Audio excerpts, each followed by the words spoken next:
If you grew up in the 1990s, you remember the blue screen. That bright, solid, electric blue that filled your living room CRT television whenever a VCR couldn't read a tape. It flickered softly in the dark, humming with a low 60 Hz buzz while the VCR heads whirred, searching for magnetic tracking. It was a comforting, domestic sound.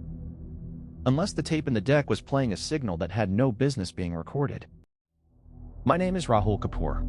In 1996, I was a 22-year-old engineering student living in a small, third-floor rented apartment in Delhi. To make extra cash, I used to buy broken electronics at the Sunday flea markets, repair them in my room, and resell them to local shops. On November 10th, 1996, I bought a heavy, Japanese-made Akai VCR from a street vendor for 100 rupees. Tucked inside its loading tray was a nameless, unlabeled black VHS cassette. The plastic shell was scratched, its Write Protect tab snapped off, and a piece of masking tape on the spine simply had number 09 written on it in faded blue ink. I brought the deck home, cleaned the magnetic heads with isopropyl alcohol, hooked it up to my old 21-inch Videocon color TV, and slid tape number 09 into the slot. The machine clicked, the mechanical gears pulling the magnetic tape over the rotating head drum. The screen went from snow static to that solid electric blue. Then came the harsh tracking noise, a band of white noise crawling up from the bottom of the screen. The picture stabilized. The video quality was grainy and degraded, typical of cheap magnetic tape recorded in low light. There was no audio, just the low, hollow hiss of dead microphone static. The camera was stationary, mounted high up near a ceiling corner, looking down at a small, cluttered room. I leaned closer to the TV screen, squinting through the scan lines. The room on the tape was dimly lit by a single desk lamp. In the corner sat a single bed with a blue-checked mattress, a wooden study table piled high with circuit boards and soldering irons, and a rack of cassette tapes mounted on the wall. On the desk, a small 21-inch Videocon television glowed softly, casting a flickering blue light across the room. My heart skipped a beat. I looked up from the TV screen. I looked at my blue-checked mattress. I looked at my soldering iron on the wooden desk. I looked at the cassette rack on my wall. The room on the tape was my apartment. A cold prickle of adrenaline shot down my spine. My hands went numb as I stared at the TV. "This is a prank," I muttered out loud, my voice sounding thin in the quiet room. Karan must have set up a camcorder while I was out. My roommate Karan had a hand-me-down Panasonic VHS-C camcorder. He was always filming stupid skits. He must have snuck in, rigged a camera in the top corner of my ceiling, recorded my room, and slipped the tape into the VCR I bought at the market. It was the logical explanation. It had to be. I watched the screen, waiting for Karan to step into the frame and laugh at the camera. On the tape, the room was completely still. The timestamp in the bottom right corner of the video read, November 10th, 1996, 11:42 p.m. I checked my wristwatch.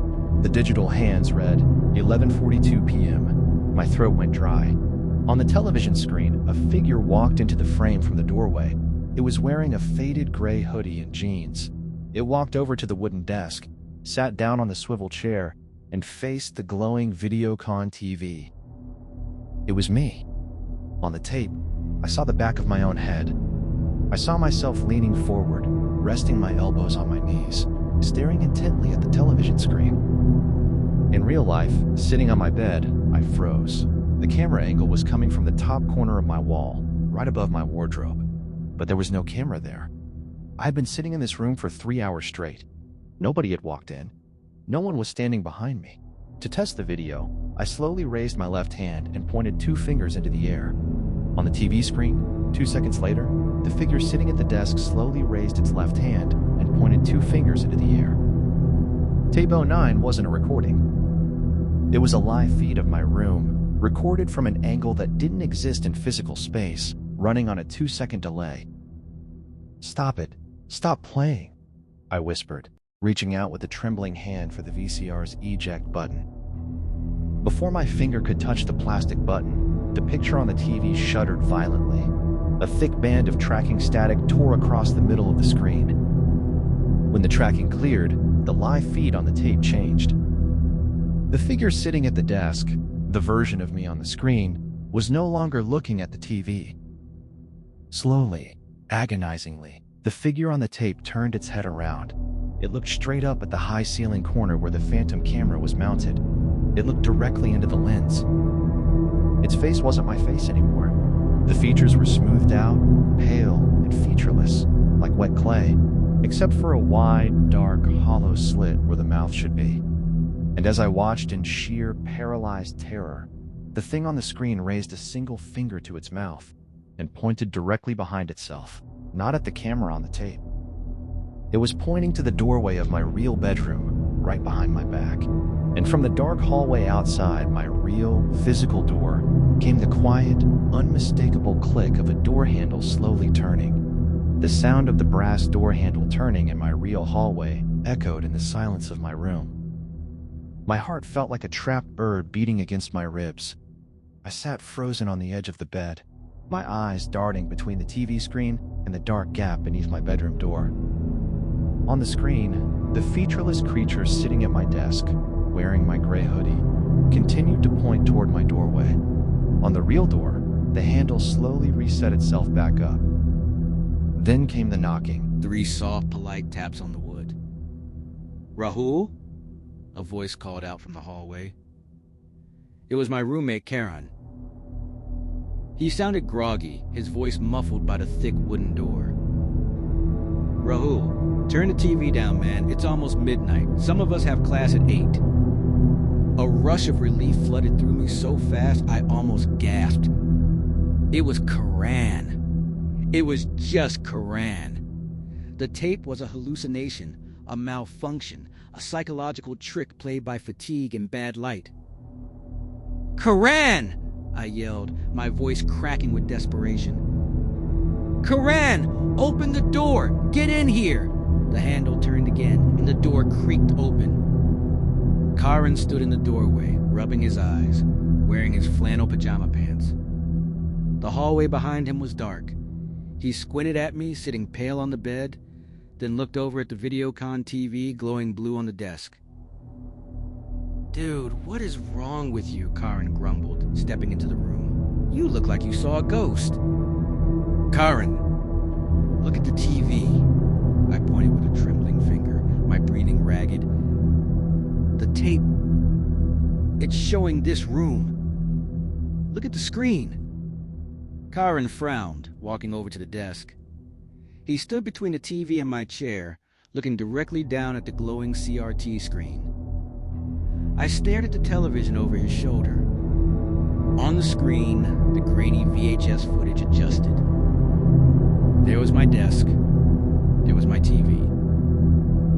But Karan wasn't standing next to the desk on the screen. The screen showed the room empty, except for the creature in my gray hoodie sitting at the desk, and a second shape that had just stepped out from the wardrobe behind Karan.